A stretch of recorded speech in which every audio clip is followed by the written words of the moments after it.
जय भोलेनाथ। जटाटवी गलज्जलम प्रवाह पावित स्थले गलेव लंबे लंबिताम भुजंग तुंग मालिकाम डमड डमड डमड डमड निनाद वड्ड वर्वयम चकार चंड तांडवम तनोतु न शिव शिवम। जय भोलेनाथ। एचएसएससी में जितने क्वेश्चन 2015 से लेकर अब तक पूछे गए हैं उनको हम ट्रिक से हल कर रहे थे। जो भी स्टूडेंट मेरे चैनल पर नया है तो चैनल को सब्सक्राइब करना है और कमेंट में लिखना है जय भोलेनाथ। ये सवाल आपका एचएसएससी कलरट 2016 में पूछा गया था। एक दुकानदार खरीद और बिक्री करते समय गलत वजन का प्रयोग करके 10% तक की धोखाधड़ी वजन तोलने में करता है तो उसका कुल लाभ क्या होगा ये बताना है। तो इस क्वेश्चन को हम ट्रिक से हल करेंगे। देखो इस क्वेश्चन की जो ट्रिक रहेगी वो क्या है, 10% तक की धोखाधड़ी करता है वजन तोलने में, तो लिखना क्या है 10 प्लस 10 प्लस 10 गुणा में 10 और ये बटे में 100। सॉल्यूशन यहां पर करेंगे तो ये हो जाएगा 10 और 10 कितना 20 और ये जोड़ देंगे 1 कितना 21% तक का वो क्या लेता है लाभ लेता है। ये है क्वेश्चन की ट्रिक। आपने क्वेश्चन इस तरीके से करना है। नेक्स्ट क्वेश्चन देखो, एचएसएससी हरियाणा फीमेल 2016 में एक क्वेश्चन पूछा गया था। एक फल विक्रेता ने 5 रुपए के 6 की दर से केले खरीदकर 3 रुपए के 4 की दर से बेच दिए तो उसका हानि प्रतिशत क्या है ये बताना है। सबसे पहले मैं इस क्वेश्चन को ट्रिक से हल करवाता हूं, उसके बाद मैं इसका बेसिक कंसेप्ट आपको समझाऊंगा। इस क्वेश्चन की ट्रिक क्या है वो देखो, 5 रुपए के 6 की दर से, 5 यहां पर लिखने हैं रुपये, कितने की दर से 6 की दर से, ये है नंबर ऑफ आर्टिकल, जो भी वो वस्तुएं खरीदता है यहां लिखनी है। और बेचता क्या है 3 रुपए के 4 की दर से, 3 रुपए के 4 की दर से उसने बेच दिए। इस तरीके से हम लिख लेंगे। अब क्रॉस में गुणा करेंगे, 4 पांजे 20, 3 छिके 18। इसका मतलब यह है कि 20 रुपए के उसने खरीदे हैं और 18 रुपए के उसने क्या है बेच दिए, तो यहां से 2 रुपए का उसे क्या हुआ है हानि हुई है। और हानि और लाभ हमेशा किस पर कैलकुलेट करते हैं, कॉस्ट प्राइस पर, यानी क्रय मूल्य पर। क्रय मूल्य को मैंने सीपी से डिनोट किया है और सेलिंग प्राइस यानी विक्रय मूल्य को मैंने एसपी से क्या है डिनोट किया है। तो 2 रुपए की हानि हुई है, 20 रुपए की चीज 18 रुपए में बेची है, तो कितने पर 20 पर, क्योंकि कॉस्ट प्राइस आएगा नीचे और गुणा में कर देंगे 100 और यह आ जाएगा 10% क्या हुआ है उसे हानि हुई है। इस तरीके से आपने क्या करना है एग्जाम में इस ट्रिक का यूज करना है और आंसर आ जाएगा। अब करते हैं बेसिक कंसेप्ट क्या है इस सवाल का। देखो 5 रुपए में 6 की दर से खरीदे हैं और 3 रुपए में 4 की दर से उसने क्या किए हैं बेच दिए हैं। ये तो है रुपए और ये है नंबर ऑफ आर्टिकल। इस तरीके के सवाल में हमेशा नंबर ऑफ आर्टिकल को बराबर करते हैं। यहां पर 6 उसने खरीदे हैं और यहां पर 4 बेचे हैं, तो यहां पर क्या करेंगे इसको बराबर कर लेंगे। बराबर कैसे, 6 और 4 का एलसीएम ले लेंगे 12, तो इसको 2 से गुणा करेंगे और इसको करेंगे 3 से गुणा। अब क्या हो जाएगा नंबर ऑफ आर्टिकल समान हो जाएंगे। 2 यहां गुणा किया है तो 2 यहां से गुणा कर देंगे, 3 को इस तरफ गुणा कर देंगे। अब देखो नंबर ऑफ आर्टिकल सेम हो जाते हैं तो 5 दूनी 10, ये तो है कॉस्ट प्राइस, और 3 तिया 9, ये है सेलिंग प्राइस। 10 रुपए की चीज है 9 रुपए में उसने बेच दी है, तो इसका मतलब उसने जो है 1 रुपए की हानि उठाई है। कितने रुपए पर 10 रुपए पर, कॉस्ट प्राइस पर। हानि और लाभ हमेशा किस पर कैलकुलेट करते हैं कॉस्ट प्राइस पर, 1/10 और प्रतिशत में लाने के लिए गुणा में 100 करेंगे, तो यहां से भी आपका क्या आ जाएगा 10% हानि। इस तरीके से जो है आंसर क्या है, इसमें भी सेम होगा और इसमें भी, इसमें थोड़ा सा लेंथी हो जाएगा। इस तरीके से आप करोगे तो आसानी से आप क्वेश्चन को सोल्व कर पाओगे। नेक्स्ट क्वेश्चन देखो, मंडी सुपरवाइजर 2016 में ये क्वेश्चन पूछा गया था। मोस्ट इंपोर्टेंट क्वेश्चन है। जब भी आपका एग्जाम सितंबर में होगा ग्रुप सी और ग्रुप डी का, तो ये सवाल आपको जरूर देखने को मिलेगा, ध्यान से समझना है। इस क्वेश्चन को हम करते हैं पहले ट्रिक से। एक खिलौना 12% लाभ पर बेचा गया, यदि उसे 33 रुपए अधिक में बेचा जाता तो उसे 14% लाभ हो जाता, तो उस खिलौने का लागत मूल्य का मतलब होता है कॉस्ट प्राइस, क्रय मूल्य।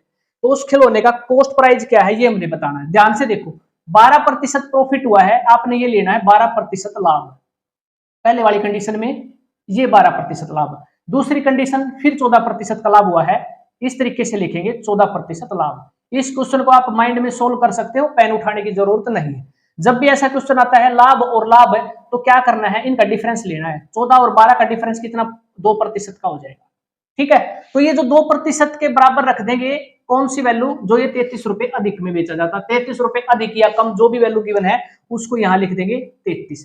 तो 1% की वैल्यू क्या हो जाएगी, बटे में 2, और 100% की वैल्यू क्या हो जाएगी, गुणा में 100। काट के देखना, इसको आंसर आ जाएगा 1650। जो वस्तु का लागत मूल्य था वो कितना था, 1650 रुपए, ये कॉस्ट प्राइस आ गया।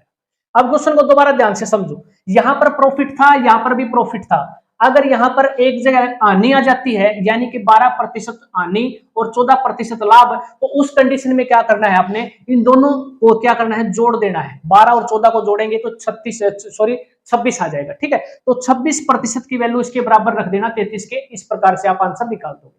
ठीक है, अगर दोनों तरफ हानि आ जाती है, जैसे यहां पर लाभ आया था, अगले क्वेश्चन में अगर यहां पर हानि और हानि मिल जाती है तो भी आपने क्या करना है, इन दोनों का डिफरेंस लेना है। इन दोनों का डिफरेंस लेना है 2% और इसके बराबर रख देना ये 33 को, तो भी आपका आंसर आ जाएगा। बहुत सारी ट्रिक है इस क्वेश्चन को निकालने की, लेकिन अगर मैं बात करूं तो सबसे बेस्ट जो ट्रिक है ये है वो ट्रिक, बेस्ट ट्रिक। ठीक है, अगर बेसिक कंसेप्ट की अगर हम बात करें तो कॉस्ट प्राइस हम मान लेते हैं वस्तु का 100 रुपए, पहली कंडीशन में वो 12% लाभ पर बेचता है, यानी कि 100 में एक 12% निकालेंगे तो 112 रुपए में वो बेच देगा। दूसरी कंडीशन में वो 14% लाभ लेकर बेचता है, यानी 114 रुपए में वो बेचेगा। हमारे अकॉर्डिंग पहले 112 में बेचता है और दूसरी बार 114 में, कितना रुपए ज्यादा अधिक में बेचता है, वो 2 रुपए अधिक। अकॉर्डिंग टू क्वेश्चन कितना है, 33 रुपए अधिक है, तो 1 यूनिट की वैल्यू यहां से 2, और हमने जो माना था कॉस्ट प्राइस 100 रुपए, तो 100 यूनिट की वैल्यू क्या हो जाएगी, गुणा में 100। अगर सोल्व करेंगे तो 1650 रुपए, यहां से भी आपका जो आंसर आएगा वो सेम आएगा।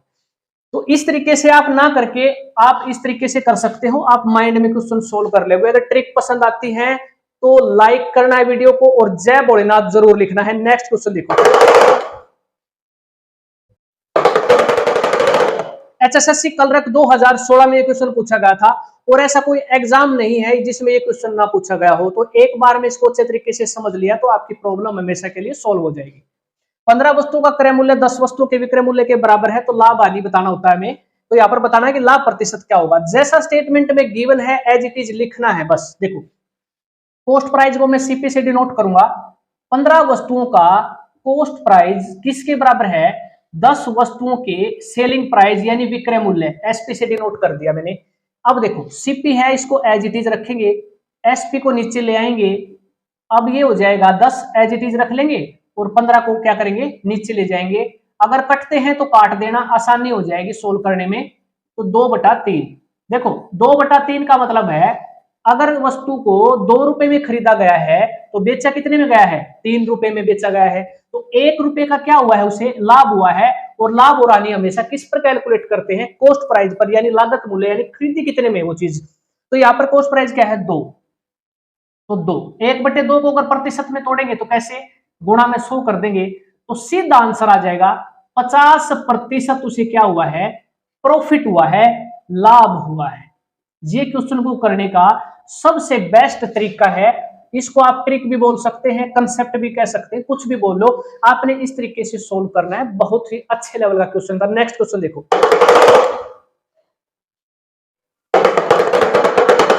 एचएसएससी कलरक 2016 में पूछा गया क्वेश्चन है। इतना इंपॉर्टेंट क्वेश्चन है कि बच्चे इसको छोड़कर आ जाते हैं, उनको समझ में नहीं आता है। तो ऐसी ट्रिक बताऊंगा जिससे आप इस क्वेश्चन को कभी भी एग्जाम में छोड़कर नहीं आओगे। अगर ट्रिक समझ में आ जाए तो अपने दोस्तों को भी इसको शेयर करना। देखो ट्रिक क्या है क्वेश्चन की, संतरे के मूल्य में 25% कमी होने के कारण एक ग्राहक 16 रुपए में 4 संतरे अधिक खरीद सकता है। तो एक संतरे की मूल कीमत बतानी है, 25% की कमी, ऐसे लिखेंगे इसको 25%, और बटे में क्या करना है, 100 में से 25 माइनस करके लिखेंगे कितना, 75। अगर यहां पर कह देता कि 30% की कमी होने के कारण, 30% की कमी तो क्या कर देते, 30/70, 100 में से माइनस कर देते। अगर वो कह देता 40% की कमी होने के कारण, तो 40 ऊपर लिख देते, 100 में से 40 माइनस करके नीचे लिख देते। इस तरीके से हम लिख लेंगे। ठीक है, तो 25% की कमी होने के कारण 16 रुपए में यहां हमेशा ऊपर क्या लिखेंगे, रुपए, और नीचे लिखेंगे 4 संतरे अधिक, 4 केले भी कह सकता है, 1 दर्जन अंडे भी बोल सकता है। तो जो नंबर ऑफ आर्टिकल है वो हमेशा क्या करेंगे, नीचे लिखेंगे, और इसको काट देंगे तो सीधा मूल कीमत निकल के आ जाएगी 25 या 75। 3 से इस 4 को काटेंगे तो ये आ जाएगा 1.33 रुपए। तो एक संतरे की जो मूल कीमत थी वो कितनी थी? 1.33 रुपए। ये सबसे बेस्ट ट्रिक है। तो आज की क्लास आप लोगों को कैसी लगी कमेंट बॉक्स में जरूर बताना है, और आपने कमेंट में क्या लिखना है? जय भोलेनाथ। मिलते हैं अगली क्लास में।